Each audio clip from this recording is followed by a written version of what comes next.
श्री शिवाय नमस्तुभ्यम। श्री काशी शिव महापुराण की कथा जो कि यावतमल महाराष्ट्र में चल रही है, आज तृतीय दिवस की कथा समापन हो चुकी है। अगर आप किसी कारणवश कथा नहीं सुन पाए हो तो इस छोटी सी वीडियो में आपको कथा की महत्वपूर्ण जानकारी और उपयोगी पत्र जानने को मिल जाएंगे। तो चलिए चलते हैं कथा की तरफ। तो आज की कथा कुछ इस प्रकार से शुरू हुई कि गुरुजी ने कहा, कितने जन्म हम काट के मानव शरीर में आते हैं और इसमें भी अगर भगवान की भक्ति को ना पाएं तो फिर तो यह जीवन ही व्यर्थ है। फिर गुरुजी ने कहा कि परमात्मा ने जो भी बनाया उसको दोबारा नहीं बनाया। जैसे पीपल का पत्ता, आम का पत्ता, केले का पत्ता, किसी भी वृक्ष को, किसी भी पेड़ पौधे को अगर एक बार भगवान ने बनाया तो उसको दोबारा नहीं बनाया। यहाँ तक तो माँ के अगर 4 बच्चे हैं तो उन चारों बच्चों को भी अलग अलग बनाया, वह भी अलग, एक से नहीं है। पर हम लोग अगर एक रंगोली भी बनाते हैं तो घूम फिर के बार बार उसी डिजाइन पे आ जाते हैं। और कपड़े की भी अगर कोई डिजाइन बनाते हैं तो फिर से वही कपड़ा, वही डिजाइन आ जाती है। पर भगवान के साथ ऐसा नहीं। भगवान ने जो भी चीज़ बनाई है वो एक जैसी नहीं है, हर चीज़ अलग अलग है। फिर गुरुजी ने कहा कि सबको मस्तिष्क भी अलग अलग दिया है, तो हम फिर किसी और के कहने पर क्यों चलते हैं, क्यों स्वयं का अच्छा नहीं सोच पाते हैं। और जो हमको अच्छा लगे, जो हमको स्वयं को अच्छा लगे, हमको वो करना चाहिए। और हमको प्रतिदिन अवश्य शिव के मंदिर अवश्य जाना चाहिए। कोई कहता है क्या होगा रोज़ रोज़ मंदिर जाके या कथा सुनकर, तो आप लोग उसकी बात सुन लेते हो। जब भगवान ने एक सी चीज़ बनाई ही नहीं है तो फिर अपने मस्तिष्क का इस्तेमाल करना चाहिए और हमको ऐसा काम दोबारा मतलब बार बार नहीं करना चाहिए। तभी लीलाबाई जी पत्र लेकर आई। उन्होंने कहा, मेरी बहू को 11 साल से कोई भी संतान नहीं थी। वो हमेशा रोती रहती थी, हर जगह दिखाया, उसको गोदी भरवाई पर कुछ भी नहीं हुआ। फिर आपके बताए अनुसार हमने पशुपतिनाथ का व्रत किया। बाबा की कृपा का क्या वर्णन करूं कि 11 साल के बाद हमारे घर में भी पुत्र हुआ और पुत्र रत्न की प्राप्ति बाबा ने करवाई। बाबा का धन्यवाद करने के लिए आई हूँ। फिर गुरुजी ने कहा कि राम जी जब लंका से वापस आए थे तब वो सब वानरों को लेके आए थे, सिर्फ एक को छोड़ के। और रामायण में भी उसका नाम है। गुरुजी ने कहा अगर किसी ने भी रामायण पढ़ी है तो वह जानता होगा, सिर्फ एक को वापस नहीं लाए थे। उसका नाम दुवित वानर था, जो कि राम जी जब युद्ध रावण से ख़त्म हो जाता था उसके बाद वह रात को जाता था और रावण जब शिव की भक्ति में होता था तो उनको जाके परेशान करता था और जो भी भगवान का पूजन करते थे उनको परेशान करता था। इसलिए राम जी रावण को यहीं उसको छोड़ के आ गए थे, लंकई में छोड़ के आ गए थे। उसको दोबारा वापस नहीं लेके आए थे, क्योंकि गुरुजी ने कहा कि जब तक युद्ध चले तभी तक हमें उससे बैर रखना चाहिए, उसके बाद हमको बैर समाप्त कर देना चाहिए। हमें अपने मन में उसके लिए कुछ भी बुरा भला या कुछ भी नहीं सोचना चाहिए, तभी हमारा जीवन और हमारा समय जो भी है वो श्रेष्ठ है।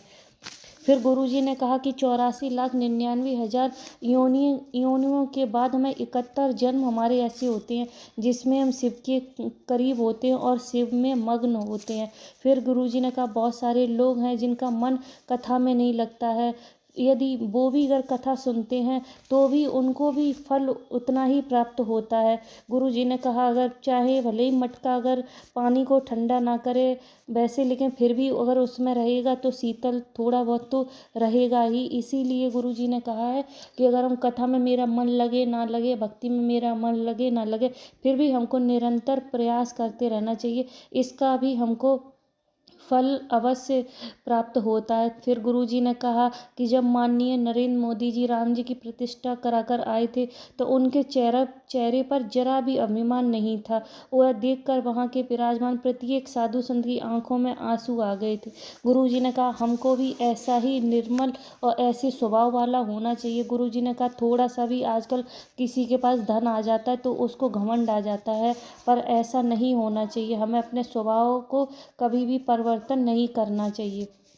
फिर गुरुजी ने कहा कि सब देवों के पास घर है पर महादेव के पास कोई भी घर नहीं है। लोग जरा जरा सी बात पर परेशान हो जाते हैं, चिंता करने लगते हैं कि आपने ये नहीं किया, वो नहीं किया।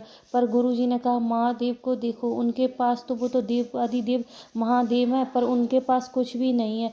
फिर गुरुजी ने कहा हम उन पे एक लोटा जल समर्पित करके हमें उनसे बल प्राप्त होता है और हमें जीवन में संघर्ष करने की और हमको आशा मिलती है वहाँ उनके मंदिर जाने से कि हम जीवन में आगे कैसे जिएं या कैसे मेरी दिनचर्या होनी चाहिए। तभी दीपिका जी पत्र लेकर आई। उन्होंने कहा, मुझे 3 साल से ब्रेस्ट कैंसर है, मेरा इलाज चल रहा है। मैंने नागपुर में आपकी कथा सुनी थी और बाबा से वहाँ पर प्रार्थना की थी कि मेरा कैंसर अगर आगे ना फैले और यहीं पर थम जाए तो हम आपकी 5 कथाएं आगे की सुनेंगे। उन्होंने यह संकल्प लिया था।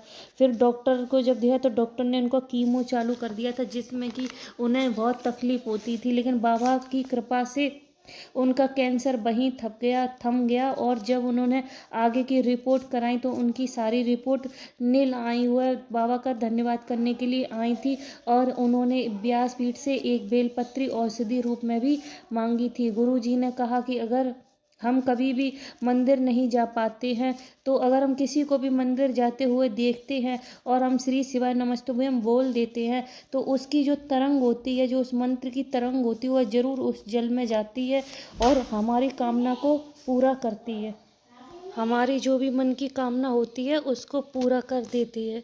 तभी विनायक जी पत्र लेकर आए। उन्होंने कहा कि मेरी छाती में जलन होती थी, जब हमने जांच कराई तो पता चला कि उसमें छाले हैं। फिर डॉक्टर ने हमको हॉस्पिटल में ही एडमिट कर लिया। फिर मेरे घर वाले हमको जल देते थे और बेलपत्र देते थे। बाबा की कृपा का क्या वर्णन करूं कि मेरी तबीयत थी बिल्कुल ठीक हो गई और जो भी छाले थे वो पूरी तरह से स्वस्थ हो गए। तब मैंने संकल्प लिया कि जहाँ भी कथा होंगी वहाँ पर 5 कथाएं सुनेंगे। अगर मेरी ये बिल्कुल ठीक हो जाए, बाबा की कृपा से ठीक हो गए, तो हम यहाँ पर कथा सुनने के लिए आए हैं। तभी गुरुजी ने कहा कि हमको शिव से 3 चीज़ें सीखनी चाहिए। पहली, भेजा, जो कि मस्तिष्क, गुरुजी ने कहा भेजा अपना मस्तिष्क हमेशा ठंडा रखो। दूसरा, कम बोलो। और तीसरा, अपने पैरों को चक्री की तरह बनाकर रखो। अगर आप काम करते रहोगे, मेहनत करते रहोगे तो उसका फल भी आपको अवश्य मिलेगा। तो गुरुजी ने कहा हमें शिव से यह 3 बातें अवश्य सीखनी चाहिए। इसी के साथ आज की कथा विश्राम लेती है। बोलने कहने में कोई भी त्रुटि हुई हो तो उसके लिए क्षमा चाहते हैं। शिव पर 1 लोटा जल अवश्य समर्पित करते रहिए। मिलते हैं कल नई कथा में। तब तक श्री शिवाय नमस्तुभ्यम। हर हर महादेव।